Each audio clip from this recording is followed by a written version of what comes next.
आज वेद स्वाध्याय के अंतर्गत अथर्ववेद के ब्रह्मचर्य सूक्त का 9वां मंत्र पढ़ा गया। आज के मंत्र में बताया है प्रथम ब्रह्मचारी। प्रथम का अर्थ है श्रेष्ठ। जो श्रेष्ठ ब्रह्मचारी है, वैसे भी जो परीक्षा में फर्स्ट आता है उसको प्रथम कहते हैं। फर्स्ट वही होता है जो श्रेष्ठ होता है। तो प्रथम ब्रह्मचारी जो श्रेष्ठ ब्रह्मचारी है वह इमाम पृथ्वीम भूमिम, इस विस्तृत भूमि को,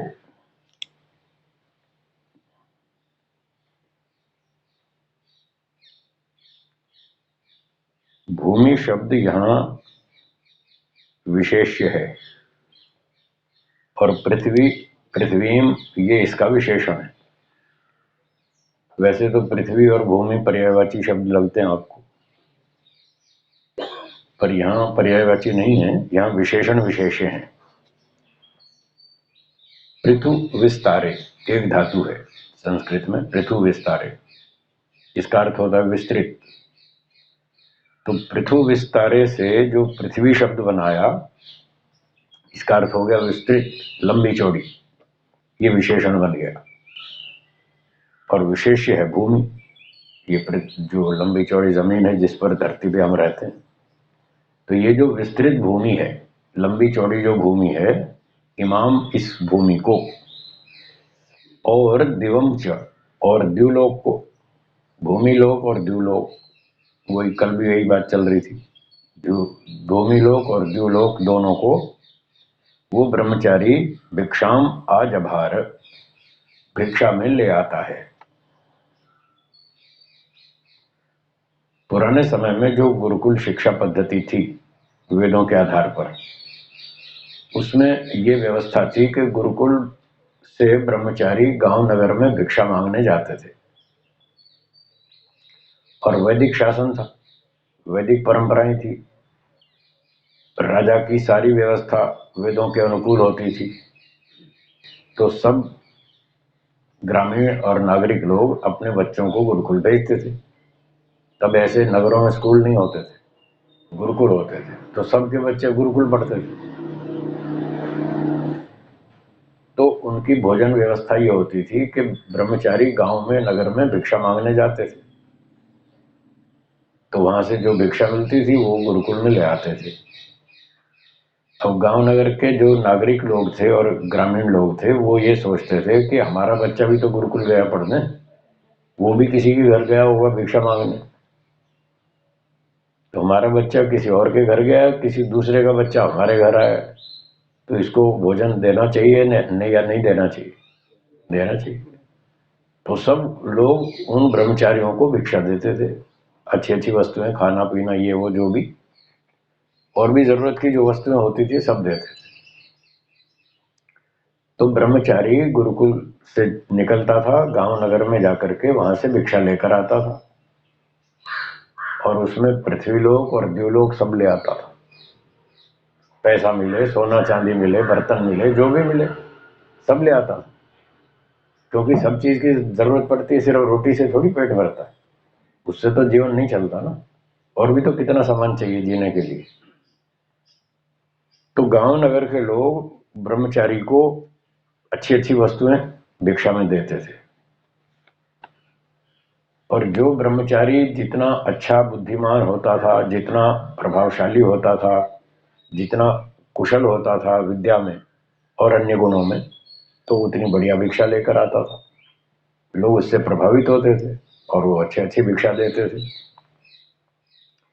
तो वो सारी ब्रह्मचारी भिक्षा जो लाता था वो क्या करता था, ते समिधौ कृत्वा, उस भूमि लोक और द्युलोक को, ते इन दोनों लोकों को, अर्थात जो संसार में जो वस्तुएं दान दक्षिणा में मिलती थी, भिक्षा में मिलती थी, वो सारी ला करके समिधा बना देता था।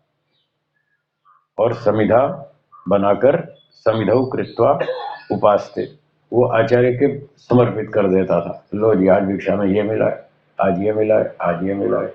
जो भी मिलता था वो ब्रह्मचारी का नहीं था,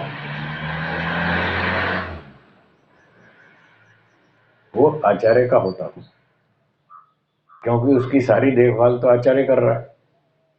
उसका खाना पीना रहना सब पढ़ना लिखना सारा जिम्मेदारी तो आचार्य ने ले रखी है।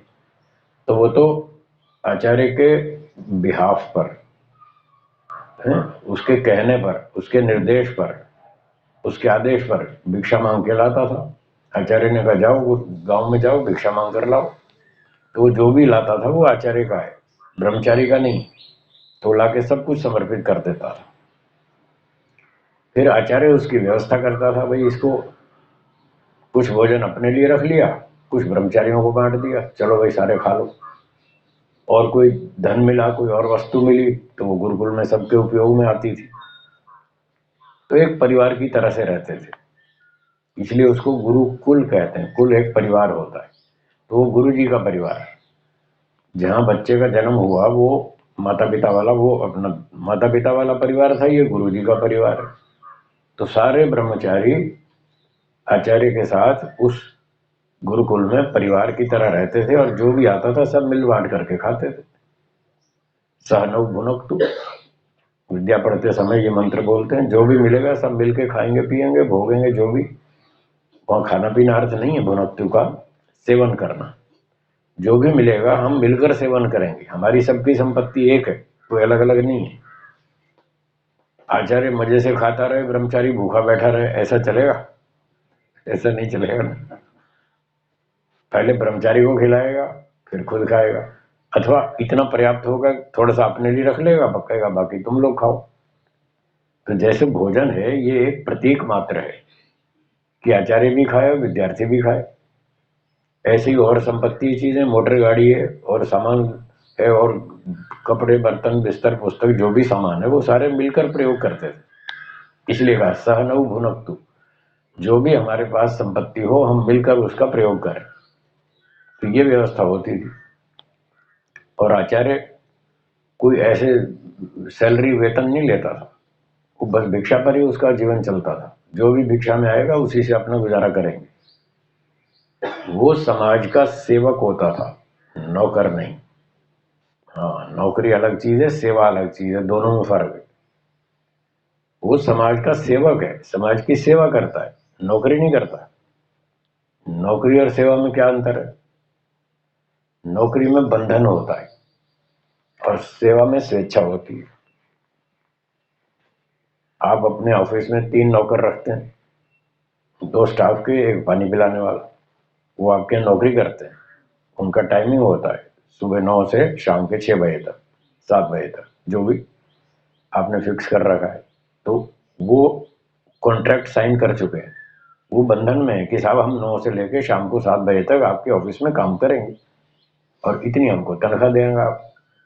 आपने भी स्वीकार कर लिया, हाँ मैं इतनी तनख्वाह दूंगा और इतना घंटे आपको काम करना है, जैसी आपकी योग्यता है वैसा काम करना है। तो वो कॉन्ट्रैक्ट में बंधे हुए हैं, उसको कहते हैं नौकरी। तो जो सेठ आदेश देगा नौकर को वो काम करना पड़ेगा। वहां नौकर की इच्छा नहीं चलती है, वो करे या ना करे।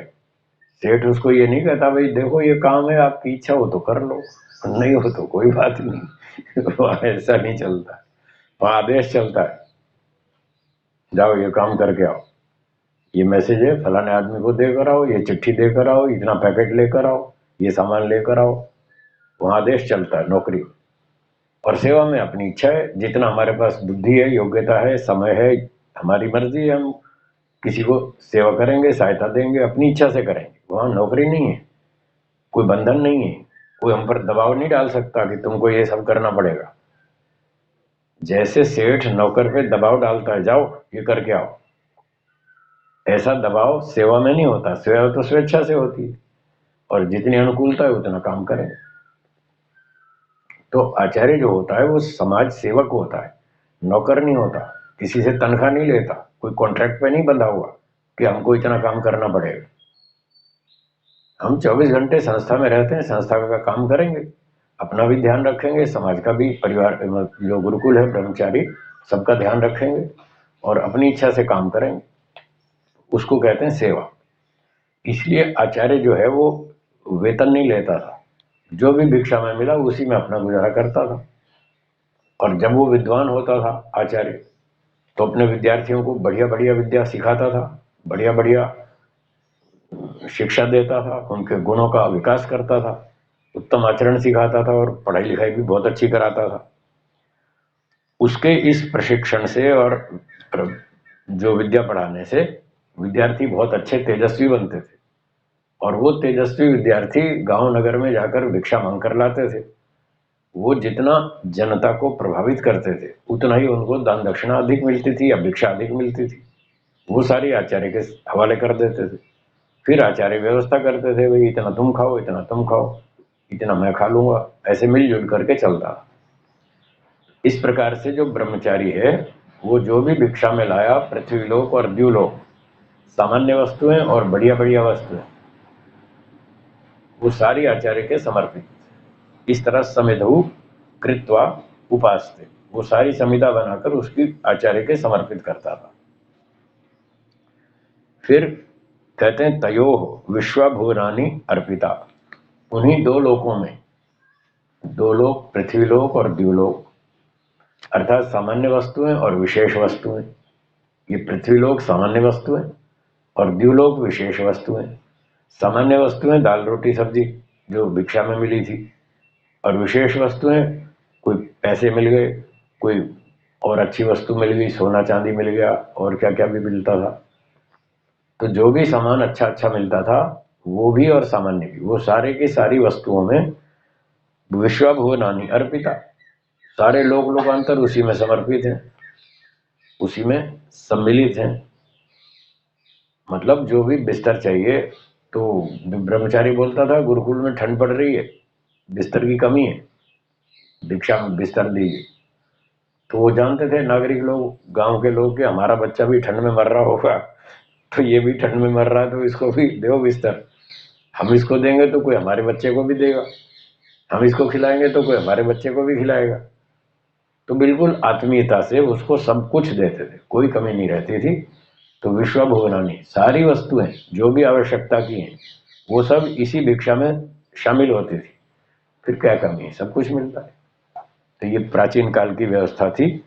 इस प्रकार से ब्रह्मचारी भिक्षा मांग कर लाते थे, आचार्य को समर्पित करते थे। आचार्य उसमें से अपनी आवश्यकता की वस्तु थोड़ी सी रख लेते थे, बाकी वो ब्रह्मचारियों में बांट देते थे। ऐसे मिलजुल कर परिवार की तरह से रहते थे। तो ये बातें आज के मंत्र में बताई गई। ब्रह्मचारी जितना भी हो पुरुषार्थी बने, विद्वान बने, तपस्वी बने, गुणवान बने, अच्छी अच्छी भिक्षा ला करके आचार्य के समर्पित करे। फिर आचार्य अपना भी गुजारा कर लेगा उसी भिक्षा से और सबको खिला देगा। तो ऐसा हमको बनने का प्रयास करना चाहिए।